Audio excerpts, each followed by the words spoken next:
Okay, if you're a parent and that just gave you a lot of anxiety, these are 3 decluttering tips you're gonna need before you even think about making the move. Tip number 1, the 20 toy rule. This is simple. It's a great way to keep your kids' toy collection under control. So here's how it works. Start by going through all of your kids' toys and selecting 20 of their favorite items. These are toys that they get to keep. Anything else, donate it, sell it, or storage bins, which brings me to number 2, get storage bins like these. You can label them, make them see-through, that way your kids can see them, and it's just a great way to kind of keep things under control. So your family room or toy room, which we should have 2 different ones, but they probably all mix together, stay organized. Number 3, this isn't Toy Story. Broken toys aren't staying around. Moria.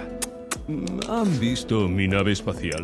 We gotta switch him back. Take about 15 minutes, grab a garbage bag, anything that's broken, missing tons of pieces, or just stop working. Be ruthless. You have to get rid of this stuff. I can guarantee you my parents still have some of my toys that they thought they were gonna find missing pieces too. Get rid of it. Those are 3 tips that you should start doing right now before you even start thinking of making the move. It'll just make things a little less stressful.